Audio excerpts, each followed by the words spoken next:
Bismillah. Assalamualaikum warahmatullahi wabarakatuh. Alhamdulillah, salatu wassalamu ala Rasulillah wa ala alihi wa sahbihi wa man wala. Qala Allah Ta'ala fil Qur'anil Karim, ya ayyuhalladzina amanu taqullaha haqqa tuqatih wa la tamutunna illa wa antum muslimun. Allahumma shalli wa sallim wa barik ala nabiyyina Muhammadin wa ala alihi wa sahbihi wa man tabi'ahum bi ihsan ila yaumiddin, amma ba'd. Baik, Bapak sekalian, hadirin dan hadirat Allah Subhanahu wa taala. Pertama dan yang paling utama adalah kita panjatkan puji serta syukur kita kepada Allah Subhanahu wa taala atas nikmat yang telah Allah anugerahkan kepada kita semuanya. Terutama di malam hari ini Allah takdirkan kita untuk bisa menjalankan sebuah perintah Allah, yaitu untuk senantiasa thalabul ilmi. Mudah-mudahan usaha kita dan langkah kaki kita akan mendapatkan pahala yang besar di sisi Allah Subhanahu. Salam dan salawat surah pada kita Nabi Muhammad sallallahu alaihi wasallam bersama keluarganya, para sahabatnya, dan orang-orang yang senantiasa istiqomah di atas jalan sampai yang ada. Baik, Bapak sekalian, pada malam hari ini kita akan membahas tentang golongan yang akan masuk surga tanpa hisab dan tanpa azab. Kita bacakan sabda Nabi terlebih dahulu dalam hadis muttafaqun alaih, nanti bisa dilihat dan dirujuk. Beliau bersabda, ini dari sahabat Ibnu Abbas radhiyallahu anhu. Beliau bersabda, "Uridat alayyal umam." Ditampakkan untukku nanti kondisi umat pada hari kiamat. Fara'aitun nabiyya wa ma'ahu ar-ruhaitu wan nabiyya wa ma'ahu rajulu wa rajulani. Saat itu sungguh saya melihat ada seorang nabi, bersamanya hanya beberapa orang saja. Ar-ruhait itu kurang lebih 3-9 orang saja. Berarti ada nabi yang nanti datang pada hari kiamat, itu pengikutnya hanya sekitar 3 atau 5 atau sampai 9. Ada lagi seorang nabi yang bersamanya itu ada 1 atau 2 orang pengikutnya saja. Jadi nabi cuma ada 1 pengikut. Jadi sebelum berdakwah, sebelum menyampaikan risalah, atau mungkin baru saja menyampaikan risalah, baru dapat 1 atau 2 orang sudah diapain? Sudah dibunuh gitu. Ada lagi wan nabiyya laisa ma'ahu ahad, bahkan ada seorang nabi yang sama sekali enggak punya pengikut. Ya. Bahkan kita bisa lihat ya, orang-orang Yahudi itu membunuh nabi dalam sehari berapa? 146 nabi. Kalau Allah misalnya mereka hari ini membantai umat Islam, kaum muslimin Palestina di sana seperti itu, Pak, itu nggak usah heran, nggak usah kaget. Orang nabi saja sama mereka dibunuh, begitu kan? Nabi-nabi saja dibunuhin sama mereka, apalagi cuma kaum muslimin biasa. Ini versi mereka begitu. Idrufi ali sawadun azimun fadhanantu annahum ummati. Nah, saat itu ditampakkan kepadaku suatu jumlah umat yang sangat besar, dan saya mengira itu adalah umatku. Faqilali, dan ternyata disampaikan kepadaku, hadza Musa wa qaumuhu, itu adalah umatnya Nabi Musa, itu adalah Musa dan kaumnya. Jadi setelah Nabi yang tadi, yang cuma beberapa orang tadi lewat, kemudian yang bersama 2 orang tadi lewat, kemudian ada nabi yang nggak punya pengikutnya lewat, tiba-tiba ada jumlah umat yang sangat banyak saat itu. Dan ternyata disampaikan kepada nabi kita itu adalah Musa dan kaumnya dari kalangan Bani Israel, begitu ya. Nah, kemudian saat itu nabi diperintahkan untuk apa? Walakin inzur ilal ufuq. Fanadhatu faida sawadun azim. Saat itu perintahkan kepadaku, lihat ya Muhammad ke penjuru sana.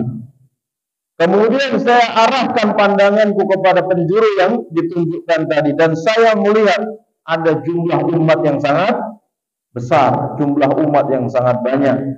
Kemudian faqila li unzur ila al-ufuqil akhir. Lihat lagi ke penjuru satunya kan. Nabi disuruh lihat lagi, dan beliau saat itu melihat lagi-lagi jumlah suatu umat yang sangat banyak sekali. Kemudian disampaikan kepada Nabi kita, hadhihi ummatuka, itu adalah umatmu. Wa ma'ahum sab'una alfan yadkhuluna al-jannata bighairi hisabin wala adabin. Dan bersama umatmu itu nanti ada 70.000 orang yang akan masuk surga tanpa hisab dan tanpa azab. Yang saat itu umatnya Nabi ini punya ciri khusus yang beliau tegaskan, inna ummati ya'tuna al-yawmal qiyamah ghurran muhajjalina min asaril wudu. Sesungguhnya umatku itu nanti akan datang pada hari kiamat dalam keadaan ghurran muhajjalin. Dalam keadaan apa, Pak? Ghurran muhajjalin. Wajah, tangan, dan kaki bercahaya karena bekas-bekas wudunya. Bukan sujud, bekas wudu, karena air wudunya itu.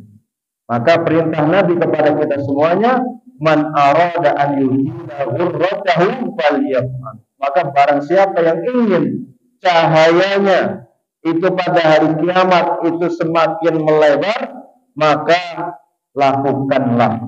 Sahabat Abu Hurairah radhiyallahu anhu mendengar hadis ini, beliau setiap kali membasuh wajah, Pak, itu beliau sampaikan sampai leher sini, basuhan. Ketika belum basuh tangan sampai setengah lengan, ketika belum basuh kaki sampai setengah betis, berharap untuk mendapatkan cahaya yang lebar nanti pada hari kiamat. Itu silakan. Yang diperbolehkan adalah melebarkan basuhan, bukan menambah kali basuhan. Kalau menambah itu nggak boleh kali basuhan. Kalau menambah, kata Nabi, man zada ala salat faqad asa'a wa zalama. Barang siapa yang menambah kali basuhannya dari 3 kali, maka dia telah berbuat kesalahan dan dia telah melakukan kezaliman. Kenapa zalim, Pak? Zalimnya di mana? Ya, memubazirkan air, gitu ya. Jadi jangan banyak-banyak kali. Apalagi pas puasa, kumur-kumurnya banyak banget. Ini kumur-kumur atau mencari kesempatan dalam kesempitan. Jadi khusus, Pak, nanti umat Nabi punya cahaya, punya cahaya. Maka pesan Nabi, siapa yang ingin cahayanya lebar, lakukanlah. Nah, bersama umatnya Nabi ini ada 70.000 orang yang masuk surga tanpa hisab, tanpa adab. Sumana khadafadakhala manzilahu. Saat itu Nabi setelah mengucapkan ya sabda ini, Pak, beliau berdiri, ya, pulang ke rumah, gitu ya. Faqadan nas fi ulaika alladziina yaquluna jannah bi ghairi hisabin wala adabin. Akhirnya apa? Para sahabat saling berbisik-bisik, ya. Siapa yang kira-kira yang masuk surga tanpa hisab dan tanpa azab ini? Faqala ba'duhum fala'annahumul ladzina sahibu Rasulullah sallallahu alaihi wasallam. Sebagian mereka mengatakan mungkin, gitu ya, mungkin yang akan masuk dalam daftar itu adalah orang-orang yang menjadi sahabat Rasulullah sallallahu alaihi wasallam. Saat itu sebagian lagi berkata, fala'annahum alladzina wuridu fil Islam falam yusyriku billah. Mungkin bisa jadi yang dilahirkan dalam keadaan Islam dan dia meninggal tidak menyekutukan Allah Subhanahu wa taala. Nah, jadi para sahabat itu menafsirkan gitu kan. Nah, enggak lama dari itu Nabi keluar dari rumahnya. Kemudian Nabi mendengar tadi kan, nah, mereka ini pada ribut begitu kan. Akhirnya Nabi bertanya, "Malladzi ta'uduna fi?" Apa sebenarnya kalian bicarakan ini? Kemudian mereka mengabarkan tentang persepsi mereka, yang masuk surga tanpa hisab, tanpa azab itu adalah begini-begini. Nah, Nabi langsung menegaskan mereka adalah humul ladzina la yarqun wa la yastarqun. Mereka adalah orang-orang yang tidak meruqyah dan tidak meminta untuk diruqyah. Yang pertama. Yang kedua, wala yatatayyarun, yang mereka tidak meyakini kesialan.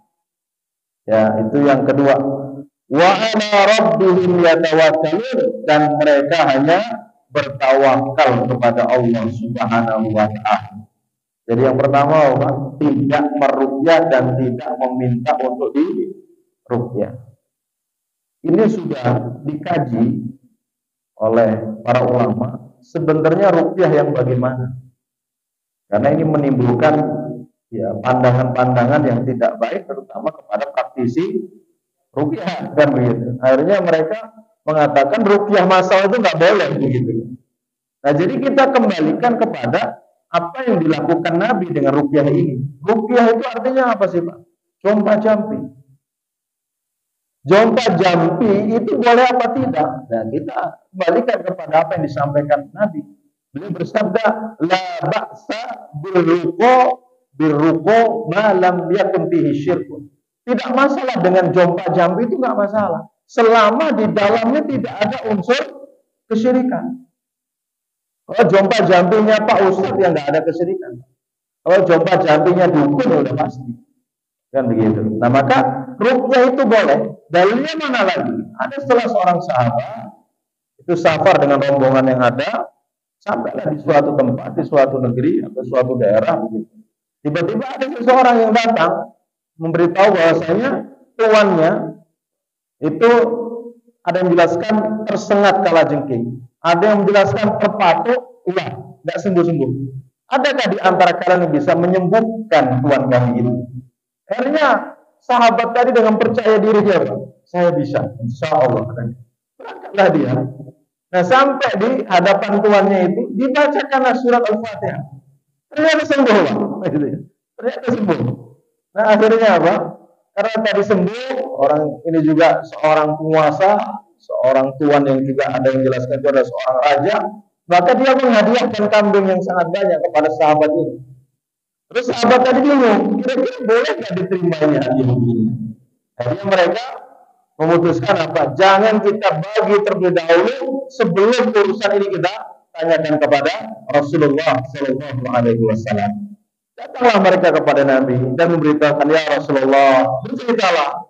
Ada yang sakit, kami bacakan Al-Fatihah, kemudian dia sembuh, kemudian mereka menghadiahkan kambing kepadaku. Kira-kira bagaimana pendapatmu dengan kambing-kambing yang ada ini? Nabi tersenyum. Nabi bertanya, siapa yang mengajarkan kalian bahwasanya Al-Fatihah itu adalah surat Ar-Ruqyah? Gitu kan? Tidak ada ya Rasulullah. Karena kami yang hafal itu. Ya alhamdulillah gitu kan. Ternyata dibaca Al-Fatihah sembuh. Jadi Al-Fatihah itu ayat ruqyah, masuk dalam bab surat atau ayat-ayat ruqyah yang bisa meruqyah gitu kan. Nah, setelah itu Nabi mengatakan sudah ya, silahkan bagi itu kambing-kambing dan jadikan untukku satu bagian. Berarti apa, Pak? Nabi membolehkan apa tidak? Membolehkan. Maka atas dasar ini yang dimaksud tidak meruqyah dan tidak meminta untuk diruqyah di sini adalah siapa? Yang mereka menggunakan jompa jampi jahiliyah yang di dalamnya ada kesyirikan. Maka sekalian, kalau ada anggota keluarga yang sakit, sudah ke dokter sana sini nggak sembuh, sudah, berarti perintahnya dari Allah, Pak, disuruh bertawakal. Tidak usah mendatangi pertama juru apa? Oh, dulu kan dukun, kemudian ganti lagi paranormal, juru kunci, orang pintar, juru keramat, apalagi itu. Nah, sekarang istilahnya bukan dukun, bukan orang pintar, Pak, sekarang, Pak. Sekarang namanya menjadi orang tua. Pak, dari mana? Wonogiri, Ustaz. Orang tuanya di Wonogiri? Oh enggak, saya enggak di Wonogiri. Terus kesana kemana? Ke orang tua, pokoknya Ustaz. Orang tua di sini maksudnya gimana? Ini loh Ustaz, dapat oleh-oleh dari orang tua. Tolong nanti kasihkan ke anakku untuk minum. Diminumnya, kemudian dikasih apa begitu? Waduh, supaya anakku betah di pesantren. Wah, ini gimana ini? Bapaknya masih ke dukun, malah anaknya dimintai betah, mintanya sama dukun. Nah, ini salah kaprah ini kan? Itu belum waktu, nanti saya jelaskan sama bapaknya ini. Jadi ternyata orang tua itu maksudnya sekarang itu dukun. Dari mana orang tua? Berarti orang tua itu siapa? Dukun juga. Nah, jadi istilah hari ini adalah orang tua. Jadi jangan berupiah dan jangan meminta rupiah, maksudnya kepada rupiah jahiliyah yang di dalamnya ada jomba jambi. Dan ingat, jangan tertipu dengan jomba jambinya sebagian orang, yang dia pakai sorban, yang dibaca bahasa Arab, ya. Yang jelas, ya, meskipun dia berbahasa Arab harus waspada. Jangan-jangan di dalamnya ada unsur-unsur kesyirikan juga. Karena yang di Indonesia ini serba harus hati-hati. Karena ada dukun hitam, ada dukun putih. Tapi hakikatnya sama, dukun. Kalau dukun hitam jelas, di gubuk-gubuk reok tinggalnya, gitu kan, baca mantra-mantra, bakar kemenyan, jelas itu, Pak. Tapi yang justru menjadi masalah ini, dukun yang pakai sorban, pakai gamis, Pak. Hakikatnya kayak kiai, kayak ustadz gitu kan. Tapi metode penyembuhannya sama kayak dukun. Yang dibaca mantra, tapi mantranya nggak jelas. Terdengarnya sih kayaknya kayak Al-Quran gitu, Pak. Tapi nggak jelas. Kalau toh dia menulis aja itu di kertas atau di apa, di kain itu, tulisan bahasa Arabnya juga nggak jelas. Dan ini berbahaya justru. Dikira kita kalimat la ilaha illallah, ternyata satu alifnya, lamnya itu, la-nya itu diambil alifnya, itu artinya apa, Pak? La ilaha illallah artinya apa? Lamnya di dalam tauhid. Sungguh ada Tuhan selain Allah. Hati-hati. Jangan yang penting bahasa Arab. Oh, berarti kalau udah bahasa Arab sunnah ini. Syar'i ini enggak juga. Seperti itu. Nah, maka dalam hal ini perlu diketahui bersama dan juga menjadi perhatian kita bersama. Dan ini juga mau dimaksudkan oleh Nabi adalah orang-orang dalam hal pengobatan itu harus menyandarkan segala sesuatunya kepada Allah. Karena Nabi sendiri sudah mengajarkan kita sebuah doa. Bagaimana, Pak, doa kesembuhan, Pak? Allahumma Rabban nas, ya Allah, wahai zat yang menguasai manusia, yang mengatur segala urusan manusia. Kemudian adhibil ba'sa, hilangkanlah sakit kami. Isfi anta syafi, sembuhkanlah karena engkau adalah zat yang maha menyembuhkan. La syifaa'a illa syifa'uka, tidak ada kesembuhan kecuali kesembuhan darimu. Syifa'an la yughadiru saqaman, kesembuhan yang tidak meninggalkan rasa sakit. Itu seorang muslim harus seperti itu. Maka kalau misalnya diruqyah dengan ruqyah syariah juga, sekalipun, Pak, jangan sampai berkata begini, gara-gara ruqyah ini saya sembuh. Itu nggak boleh juga. Tercoret juga di sini, nggak boleh.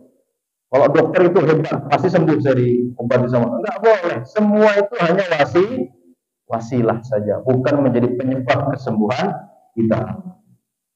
Baik, itu yang pertama. Kemudian yang kedua adalah dijelaskan oleh Nabi di sini adalah wala yatatayyarun. Apa wala yatatayyarun di sini? Yaitu yang tidak meyakini kesialan. Paham, Pak, maksud daripada kesialan di sini? Kan sering di masyarakat mancing hari apa, Pak? Sering nggak dapat? Selasa, Kamis, sial ini mancing ini hari Selasa nggak dapat ikan. Itu nggak boleh. Kalau kita masih meyakini seperti itu, tercoret, Pak, dari daftar 70 itu. Begitu ya. Weh, jangan nikahkan anak di bulan Syuro, nanti sial. Itu juga nggak boleh. Maka justru para ikhwan ini harus memberanikan diri, harus menampilkan syiar ini, Pak. Kalau bisa anaknya dinikahkan di bulan Syuro, apa tujuannya? Supaya apa? Masyarakat itu tahu dan paham kalau di bulan Syuro itu nggak ada larangan, satu. Yang kedua, kalau ada pernikahan tidak akan terjadi apa-apa. Orang Allah dan Rasulnya nggak melarang. Melarang nggak Pak? Menikahkan anak bulan Syawal? Nggak ada. Semua hari, semua bulan di sisi Allah itu baik. Nggak ada yang nggak baik. Karena Allah yang menciptakan bulan dan hari itu. Itu seperti itu. Nah kalaulah misalnya bapak-bapak sekalian takut menikahkan anaknya di bulan Syura akan terjadi kesialan atau akan terjadi malapetaka dan sebagainya. Pertanyaannya justru takutnya antum-antum sekalian itu sama siapa? Allah dan Rasulnya nggak melarang. Berarti takutnya sama siapa? Nah, kan? Coba dipikir-pikir.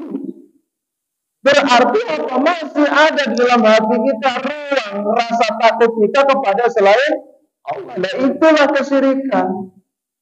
Kalau masih seperti itu masih syirik kita. Masih ada yang kita takuti selain Allah. Ada sesuatu yang bisa mendatangkan mudarat selain Allah Subhanahu wa taala. Orang beriman itu orang yang hatinya senantiasa tenang, dia akan merasa nyaman, aman selamanya. Kenapa? Karena dirinya yakin dia punya pelindung. Pelindung itu adalah Allah Subhanahu wa taala. Diawali dari keluar rumah, baca doa Bismillahirrahmanirrahim. La haula wala quwwata illa billah. Apa keutamaan kalau kita sudah baca doa keluar rumah ini? Kita mendapatkan 3 keutamaan. Pertama, qad hudiyah. Yang kedua, hudiyah. Yang ketiga, wa wukiyah. Orang yang sudah baca doa ini, maka yang pertama dia akan mendapatkan petunjuk dari Allah Subhanahu wa taala. Yang kedua, dicukupkan rezekinya. Yang ketiga, dijamin dan dilindungi Allah Subhanahu wa taala. Jadi ketika keluar rumah dia sudah dalam jaminan Allah Subhanahu wa taala. Kemudian setelah itu dia naik kendaraan. Doanya bagaimana? Subhanalladzi sahhara lana hadza wa ma kunna lahu muqrinin wa inna ila rabbina lamunqalibun. Maha suci Allah yang telah menundukkan kendaraan ini yang semula kendaraan ini tidak tunduk. Berarti apa Pak? Setelah kita membaca doa naik kendaraan itu, kendaraan ini sudah dalam kuasa siapa? Allah Subhanahu wa taala. Yang mengendalikan Allah begitu. Jadi tidak ada istilah orang beriman takut nanti mobil kita disesatkan oleh jin. Nanti jembatannya belah 2. Awas, hati-hati. Kalau malam-malam lewat situ, bukan orang beriman yang seperti itu, Pak. Udah serahkan itu kepada Allah Subhanahu wa taala. Apalagi ditambah lagi. Doanya bagaimana? Allahumma inni a'udzubika an adilla au udhalla. Ya Allah, saya berlindung kepadamu dari tersesat atau disesatkan orang. Au azilla auzal, atau saya tergelincir atau digelincirkan orang. Au azlama auzlam, atau saya dizalimi, saya berbuat zalim atau saya dizalimi. Au ajhala au yujhala alayya, atau saya berbuat kebodohan atau dibodohin orang. Hafal? Bengong aja Bapak ini. Enggak hafal Pak. Mau tidur juga begitu. Doanya bagaimana? Bismillah. Bismillah sih. Bismillah. Allahumma amudu. Kalau riwayat Bukhari amudu dulu. Amudu wa ahya. Begitu saja. Udah. Doa anak TPA ini. Kelasnya anak TPA. Tambah lagi yang panjang. Sebagaimana Nabi biasakan itu. Ketika beliau beranjak ke tempat tidur, sebelum beliau tidur beliau baca Allahumma aslamtu nafsi ilaik. Ya Allah, saya serahkan jiwaku ini kepadamu. Wa wajjahtu wajhi ilaik, saya hadapkan wajahku ini kepadamu. Wa fawwadtu amri ilaik, saya serahkan semua urusanku kepadamu. Wa alja'tu dhahri ilaik, saya sandarkan punggungku ini kepadamu ya Rabb. La malja'a wa la manja minka illa ilaika. Tidak ada tempat bersandar dan tidak ada tempat berlindung kecuali hanya kepadamu ya Allah. Sudah paham? Halo, silahkan ya. Setelah itu tidur Pak, pasti tenang. Karena apa? Kita sandarkan urusan kita kepada Zat yang Maha Kuasa, yang Maha bisa melindungi kita, yang Maha bisa menjamin keamanan kita. Allah Subhanahu wa taala. Itu seperti itu. Itulah orang beriman. Jadi orang beriman masih punya jimat itu orang beriman yang masih cemen itu. Orang berimannya belum, kalau emas belum 24, imannya masih setengah-setengah kepada Allah itu. Benar. Apalagi lewati jembatan masih bunyikan klakson. Apa itu? Yang mancing masih simbah-simbah. Wah, jangan ganggu Mbah ya. Orang beriman kok begitu. Misalnya begini apa? Antum punya anak baru lahiran tuh, istri ya. Lampu depan rumah itu tujuannya apa? Apa tujuannya? Katanya teman bayi kan. Itu tujuannya apa gitu? Antum sebutkan manfaatnya apa? Hari-hari itu loh Pak. Kasih lampu. Nah itu tujuannya apa?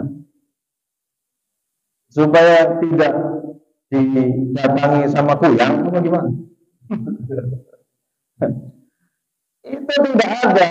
Ya kalau misalnya ada yang memasang itu hanya ngikut-ngikutin bapak ibunya dulu, oke lah, nggak masalah. Tapi kalau dia yakini dengan memasang itu akan mendatangkan apa, akan menolak apa, itu tidak ada tuntunan. Ya seperti itu. Kita anggap itu ya budaya-budaya di masyarakat saja. Tidak ada berkaitan dengan namanya Islam, nggak ada itu sama sekali. Itu seperti itu. Dan juga jangan punya keyakinan yang tidak ada dasar. Kalau istri hamil, kalau di USG anaknya laki-laki bacakan surat Yusuf supaya nanti anaknya ganteng kayak Nabi. Orang bapaknya nggak jelas potongan, anaknya kayak Nabi Yusuf. Kemudian kalau perempuan dibacakan surat Maryam, nanti biar cantik kayak Bunda Maryam gitu. Ini kan berbahaya keyakinan begini itu tidak ada dasarnya. Bahaya gimana? Kalau ibunya itu baca surat Al-Baqarah, nanti anaknya jadi apa? Masih gede. Surat An-Naml, semut. Anaknya gede semut yang dia. Atau dia semut. Yang seperti itu perlu dikaji dasarnya. Jangan sampai sembarangan ikut-ikutan pemahaman yang beredar di tengah-tengah masyarakat. Ini harus clear. Karena yang akan masuk surga itu adalah yang hatinya salim.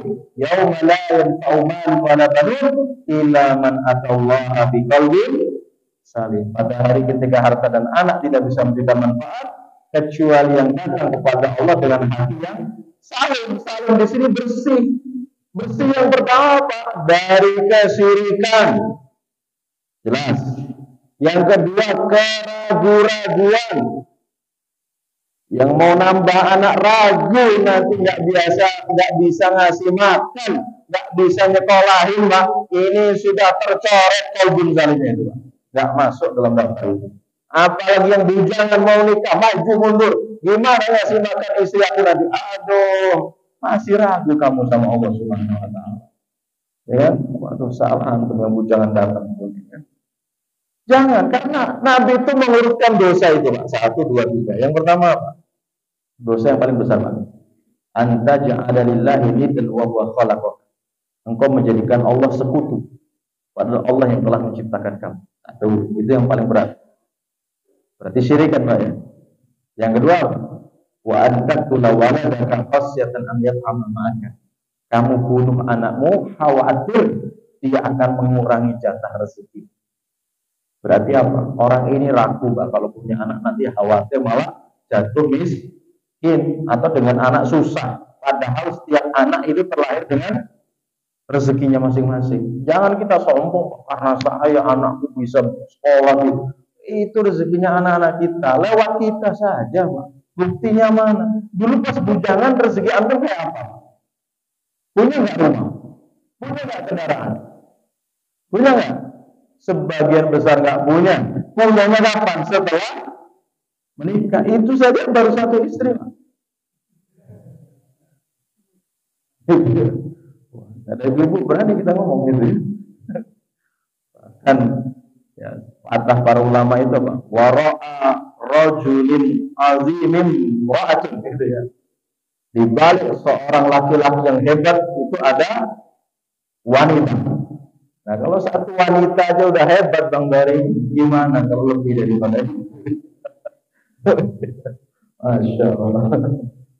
Jadi saya baru menemukan ya ternyata ayat poligami itu dulu diturunkan untuk membatasi jumlah istri para sahabat. Di antara mereka ada yang istrinya itu 9, ada yang istrinya itu 14. Dengan adanya fankihu ma qaba lakum minan nisa'i masna wa thulatha wa ruba', itu untuk membatasi jumlah mereka, yaitu apa? Hanya maksimal 4, sisanya diperintahkan untuk menceraikan.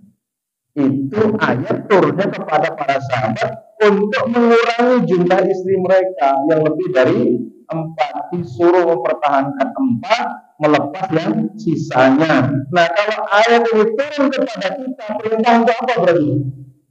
Nambah apa ngurang? Ngurang, orang cuma satu kok mau dikurangkan. Ya, waduh ini. Pulang-pulang nanti jelaskan sama istri. Kalau tiba-tiba apa, antum disuruh tidur luar kamar.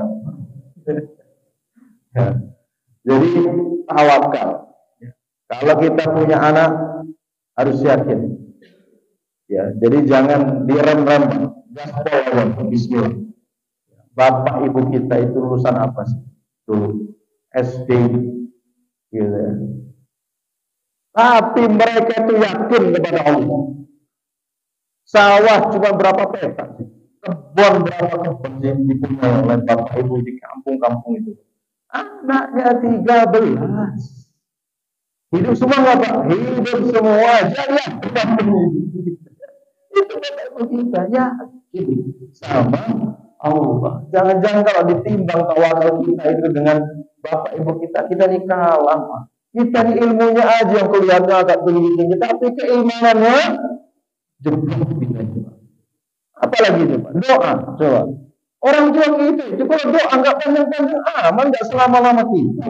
Doanya, bahkan ngomong doanya pun terbata-bata itu bahasa Arabnya itu.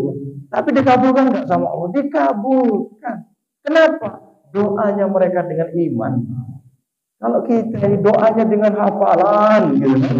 Mana hafalan doanya panjang lah itu doanya gitu kan? Nggak ada dikabulkan. Kenapa? Karena hafalan, bukan karena iman. Gitu. Jadi kita harus banyak belajar dengan bapak ibu kita dulu gitu ya. Ternyata mereka lebih yakin sama Allah Subhanahu wa Ta'ala. Dan memang Imam Syafi'i sudah mengajarkan kepada kita. Nih, yang belum nikah nih, ini Imam Syafi'i ini.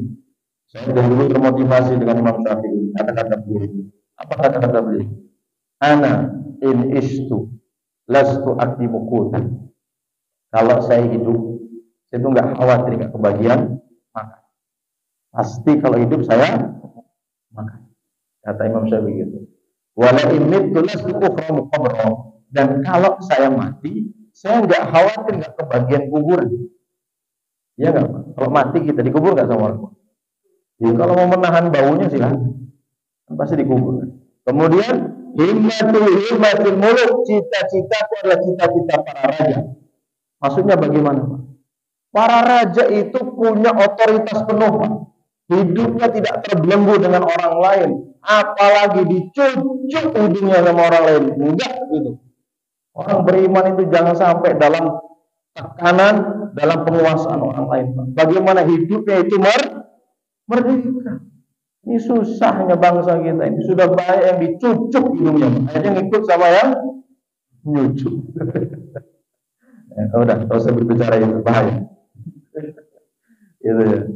Himmati muluk tarol madalah kufran, yang melihat sebuah kehinaan itulah sebuah kekafiran. Itu kata Imam Syafi'i. Itu memberikan pesan kepada kita.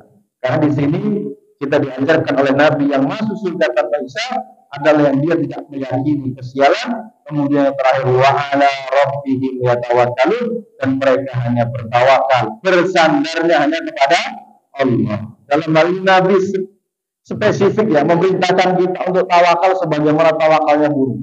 Burung itu kerjanya kalau pagi ngapain, Pak? Keluar dari sangkar. Yang penting keluar dari sangkar. Kemudian dia kepakkan saya. Dia terbang memonitor mana yang baru panen. Terus gitu kan. Ketika dia dapat makan, dia turun, dia makan. Ya, dia makan. Setelah kenyang, dia terbang lagi. Padahal di sisa-sisa situ, di tempat itu masih banyak itu makanan. Tapi hebatnya burung ini, Pak, dia kembali pulang tidak bawa kresek dan karung. Dia wadai sisa-sisanya. Kenapa? Dia yakin esok hari ada jatah rezeki untuknya lagi. Itu orang tuh. Antum datang ke kebun, mangganya sudah mulai matang. Di situ terkenal tempat yang banyak maling. Apa perintah antum? Bunuh semua daripada diambil sama maling. Karena kita yakin sama Allah Subhanahu wa taala. Belum tuh yakin esok hari ada jatah rezeki. Maka perlu juga ini jamaah ini kita adakan semacam apa? Survei pelapor itu. 3 hari dilepas. Nggak boleh bawa uang, nggak boleh bawa KTP. Nah, gimana 3 hari cari makan di tempat orang? Lamar-lamar lah apa misalnya. Nyuci piring kayak apa kayak. Itu nanti antum akan yakin di situ. Oh ternyata kalau kita itu yakin sama Allah pasti Allah akan cukupi. Kawan saya itu Pak, yang benar-benar nggak punya skill, hanya punya sikil itu Pak. Itu dia jalan kaki di jalan raya itu diambil itu Pak bau air mineralnya, wadah-wadah air mineral. Dia timbang sehari itu dia dapat 50.000. Masya Allah. Yang punya skill apa lagi? Punya skill mijet Pak. Jadi kawan saya ini 3 hari malah kaya raya Pak. Kenapa demikian? Dia pinter. Dia datang ke masjid pas waktu zuhur itu kan, habis sholat zuhur orang pada tidur-tiduran Pak. Pak, pijet Pak untuk makan siang aja Pak. Dipijet enak kan gitu kan, ngasih 50.000. Jadi 3 hari itu dapat 900.000 Pak. Kalau kita ngapain antum terusin aja nggak usah kuliah. Nggak ada yang dia yakin sama Allah udahlah. Karena dia nggak punya skill, dia datanglah saat itu pas hari Jumat, dia ke masjid. Gimana nih caranya bisa makan? Kalau nggak dapat duit nggak bisa makan nih hari ini. Dari pagi belum makan ini Pak, kawan kita ini Pak. Dia datangilah takmir masjidnya itu. Pak takmir, nanti kalau khotibnya nggak datang, biar saya khotbah. Dia berharap tahu Pak, amplop gitu kan. Ternyata Allah jabah gitu Pak. Khotibnya nggak datang. Allahu Akbar. Iya yang naik, iya yang khotbah. Dikasihlah 150.000 Pak. Alhamdulillah 3 hari bisa itu. Ada yang seperti itu. Ada lagi yang kerja keras, tambal ban. Lamar, terima, tambal ban. Setelah 3 hari, pamitan dia. Terus kata yang pemilik tambal bannya, kamu lanjutkan aja, ngapain mau kemana kamu? Pak, saya masih kuliah, Pak. Masa suruh tambal ban terus? Sudah dia pulang. Artinya, ketika dilepas 3 hari itu dalam kondisi nggak bawa apa-apa, cara Allah memberikan rezeki itu sangat banyak sekali. Maka dari sini harus kita yakin kepada Allah Subhanahu wa taala. Jadi 3 golongan ini akan mendapatkan daftar dalam masuk surga tanpa hisab dan tanpa azab. Insyaallah kita akan lanjutkan pembahasan ini pada pertemuan yang akan datang. Masih ada pembahasan yang lain terkait ya 3 golongan manusia nanti pada hari kiamat juga terkait ini tentang hisab. Siapakah yang akan dihisab lama, hisab cepat, atau yang masuk surga tanpa hisab, tanpa azab. Demikian, mudah-mudahan bermanfaat. Masih ada waktu, silahkan. Kalau ada yang tanyakan, kami persilahkan. Oke.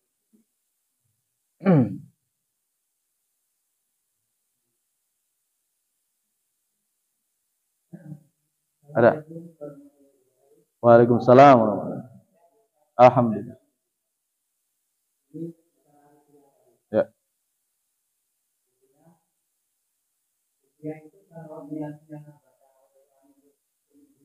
Ya.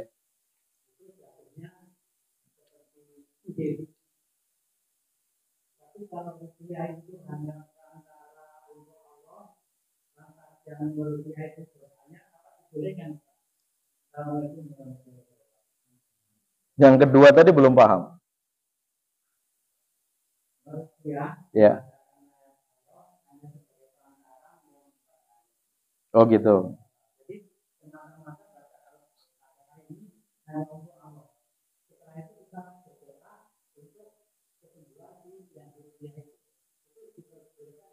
Baik. Bismillah, salatu wassalamu rasulillah.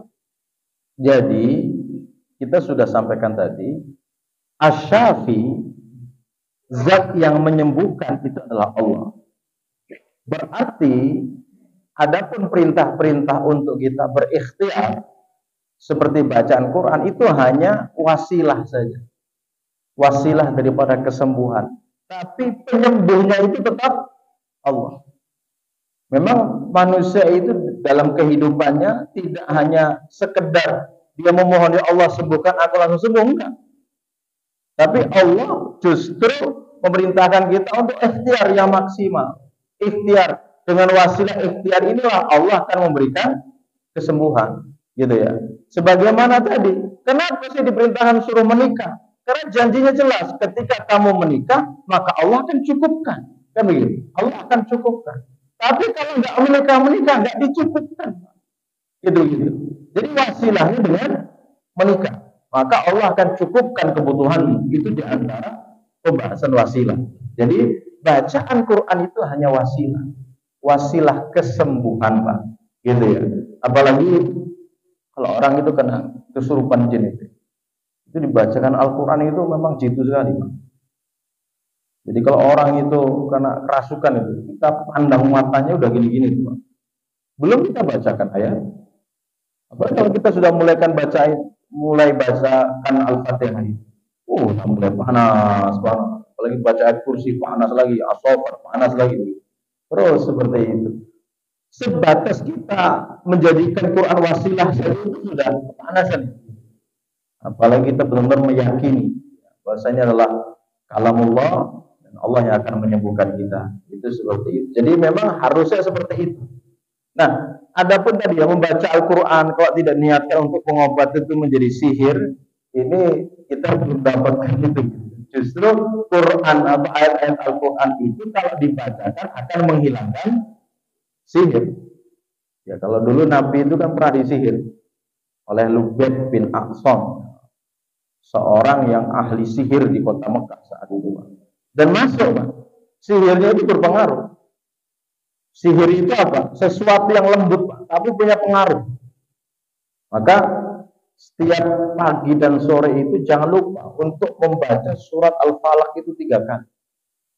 Di antaranya kan wa min syarrin naffatsati fil 'uqad. Dan kita berlindung kepada Allah dari kejahatan wanita-wanita ahli sihir yang menghembuskan buhul. Berarti apa? Di malam hari ini banyak pertarungan sihir-sihir itu, Pak, sebenarnya. Karena kita nggak melihat saja. Dan orang yang pakai sihir itu banyak. Kawan-kawan yang usaha itu merasakan betul. Merasakan betul. Di mana bengkelnya dibilang sama pelanggannya, kok tutup terus, Pak, bengkelnya. Buka, kami setiap hari buka, nggak pernah saya lewat tutup terus. Nah itu kan. Berarti apa? Pandangan si pelanggan ini apa? Disihir sama setan. Sehingga terlihat bengkel yang buka, kelihatan tidak terbuka. Itu seperti itu. Itu sihir. Kalau di Jawa sana apalagi, Pak? Bahkan dari bakul cabai, tukang cabai saja. Itu pakai sihir. Ya. Yang sedih itu ada mobil satu truk bawa pisang dari Tawangmangu masuk ke Solo itu, Pak. Jadi ketika dibuka itu busuk semua pisang itu, Pak. Jadi menurut pandangan mata itu busuk semua.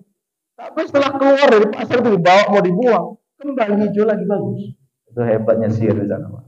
Luar biasa pertarungannya. Tapi ini bisa kita kalahkan dengan kita yakin kepada Allah, satu. Yang kedua, dengan kita membaca Al-Quran, insya Allah akan dijaga. Dan jangan lupa untuk membaca zikir pagi dan petang. Mudah-mudahan bermanfaat. Demikian sekarang kajian kita pada malam hari ini. Mudah-mudahan bermanfaat. Mari kita tutup dengan mengucap hamdalah dan doa. Alhamdulillahirabbil alamin. Subhanakallahumma wa bihamdika asyhadu an la ilaha illa anta astaghfiruka wa atubu ilaik. Wassalamualaikum warahmatullahi wabarakatuh.